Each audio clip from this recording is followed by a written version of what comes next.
中国手机巨头在印度遭遇了有史以来最狠的一刀。那就在7月10号，印度正式下发批文，强行把 vivo 在当地的公司给合资了。印度财阀只掏了500万人民币，凭借着一张批文就拿走了51%的控股权，躺着就能吞掉每年3000亿卢比的营收啊！各位，这新闻是不是听着脑瓜子嗡嗡的呀？前天呢，印度媒体全在头版头条敲锣打鼓，说这是中资首次获得重大战略投资批准。听听这个词用的，不知道呢还以为是他们投资环境春暖花开了呢。其实呢，这根本不是做生意这就是奉旨打劫。这就好比这 vivo 在当地养了10几年的大肥猪，连着猪圈都盖好了，结果呢，当地财阀带着政府的盖章批文直接闯进来，扔下5块钱，拍着胸脯说：“这个猪以后51%归我，猪肉我吃大头，至于你老老实留在这儿，给大爷当长工接着喂猪。”这在商业上根本不叫资本运作那今天呢，咱们就把这桩开挂的空手套白狼的神话给拆个精光。来，咱们看看新德里这回账算的有多幽默新成立的合资公司，两家按照持股比例存初始资金，两家呢是各出5000万卢比，换算成人民币也就是500万块钱。在动辄几百亿的手机行业里500万块钱能干啥呢？连买几台高精度的贴片机都不够当地媒体在报纸上那是连遮羞布都不要了，直接开挂炫耀。他们说这个合资厂今年12月就投产，到了2027年年产量直接拉到1100万部，那到了2028年年产量能飙到2000多万部。紧接着最震撼的一句来了，到了2028年这桩合资买卖预计每年能给印度的迪克森公司额外创造大约3000亿卢比的营业收入。3000亿卢比换算成人民币整整260多亿各位，这账你们听明白了吧？印度财阀就掏了500万人民币的毛毛雨，外加手里拿了一张政府给的51%的控股权的大帽子。他们不需要研发新技术不需要去市场上打广告，甚至都不用去培训工人，坐在写字楼里把这字一签，转过头去厂里面走一圈，原本属于 vivo 的生产线直接就变成人家的子公司了。用500万人民币合法的把一个年产2000多万部手机，拥有现代化供应链的工业帝国给吞了这在人类商业史上已经不能叫空手套白狼了，这就叫合法明抢。人家 vivo 在当地经营了10几年挨家挨户的去铺渠道，砸巨资盖制造基地，把零部件本土化率一点点啃下来，背后付出的汗水和代价，人家的财阀老爷们一概不管。他们发明了一种全世界绝无仅有的合资模式就是中国企业出技术、出资产、出管理，当地财阀呢只负责出市场准入和一纸批文，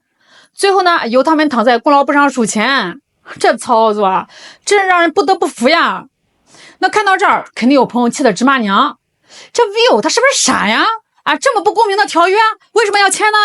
大不了就掀桌子不干了呗，为什么要受这个窝囊气呢？兄弟，你要是了解了这几年当地是怎么围剿中国手机品牌的，你就会体会到 vivo 这次只有心酸、无奈和绝望。他们那些衙门的手段是经过精心策划、层层升级的。咱们分成2个完全不同的阶段讲。第一个阶段叫税务恐怖主义，就前几年呢，当地的执法局、税务局就像是饿狼进了羊圈找了个莫须有的罪名，开着警车冲进了小米vivo、OPPO 总部和工厂，进去干嘛呢？查抄账本，电脑暴走，高管带去小黑屋问话，理由全是复制粘贴的什么涉嫌洗钱、做假账、偷税，然后啪的一声开出一张动辄几十亿、上百亿卢比的天价罚单还会动不动就直接冻结你在银行里的现金流。那个时候他们更像是路边占山为王的劫匪，目的呢还停留在低级阶段，手头紧了，看你赚钱了，冲出来抢点现金交差，只要你交了买路财，他拍拍屁股走人，工厂和公司还是你自己的。还有第2阶段也就是近2年开始的，他们升级了开始玩全面接管，因为他们突然发现一个让他们崩溃的现实，就是不管怎么罚款、怎么抄家，中国的手机品牌在当地的市场占有率依然死死的卡在70%以上。当地人一边看报纸骂，一边排队买中国手机，反而因为罚款太狠，把很多外企都给吓着了，大家就开始收缩投资。那眼看光靠罚款搞不定了，他们的策略就变了。从2023年开始当地政府的大佬们开始不断的找这些中国企业去喝茶，甩出了几条让人目瞪口呆的硬性指标。首席执行官、首席财务官这些核心职位必须由印度籍的人来当，所有的代工和制造必须交由本地企业来承接。最致命的一条，中国品牌在当地的分公司必须引入本地资本，而且呢，本地资本的持股比例不得低于51%。如果你不答应，那花样可就多了。高管随时会被限制出境，甚至直接拘留。国内派过去的核心技术人员，签证续签给你无限期卡死。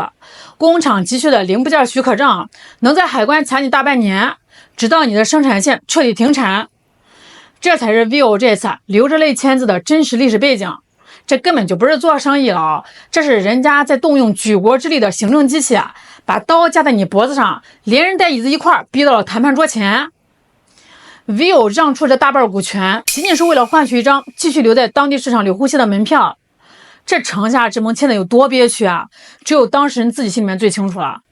当地的那些大佬们现在估计正在开始香槟庆祝呢，觉得自己这一手奉旨打劫玩的漂亮极了呀。他们觉得只要动用这种流氓手段，把 vivo 的生产线控股权强行推下来，他们自己就能在一夜之间变成世界一流的工业巨头。但是我今天想往这帮财阀的脸上泼一盆冷水。工业现代化要是靠抢劫股份就能成功，那索马里海盗早就是这个世界上最强大的海运跨国帝国了。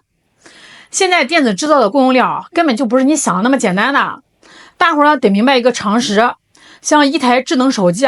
它里面呢有上千个零部件，后面站着的是成百上千家长期合作的，在技术上有着几十年沉淀的高精尖供应商。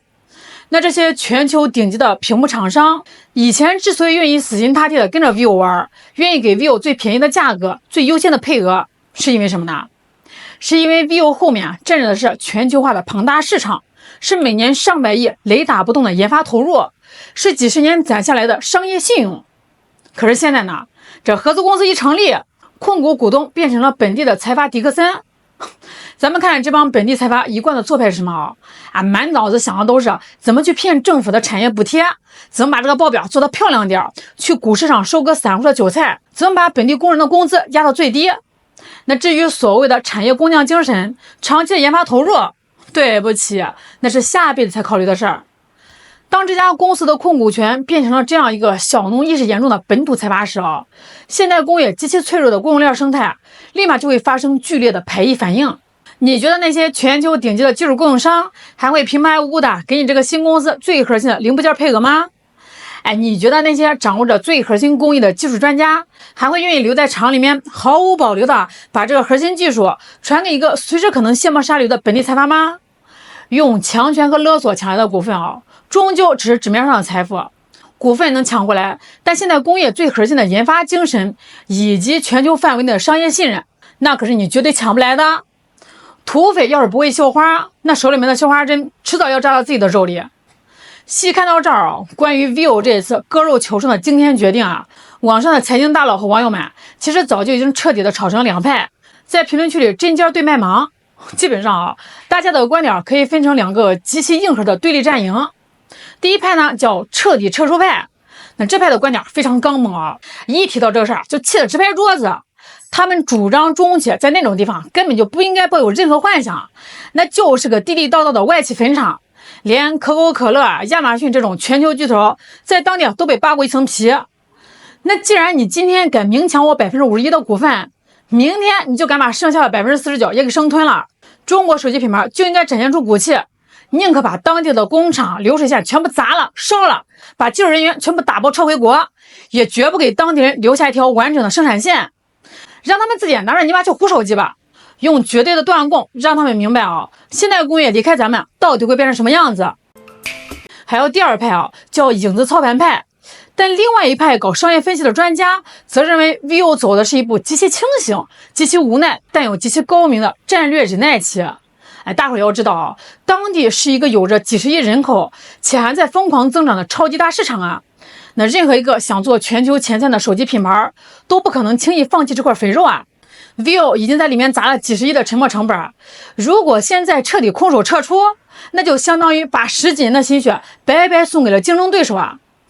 那现在虽然名义上让出了51%的股份，但是 vivo 手里面还握着49%的底牌，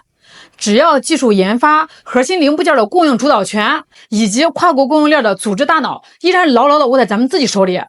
那个本土迪克森公司就算拿到了控股权，也充其量只是一个高级代工厂的外壳。vivo 呢，可以躲在幕后，继续当那个拿走核心利润的影子操盘手，留得青山在，不怕没柴烧啊！这叫商业版的卧薪尝胆。各位，这桩有史以来规模最大的跨国商业强行合资大戏啊，算是正式拉开了序幕。它不仅是一个品牌的悲壮抉择，更是现代中国制造在出海过程中必须面对的一场血淋淋的成人礼啊！今天这出空手套白狼的商业大戏，你是支持拍桌子散伙，还是选择为了长期利益咬碎了牙齿往肚子里咽？评论区聊聊。好啦，今天我就讲到这儿啦，我是小兰，咱们下期再见。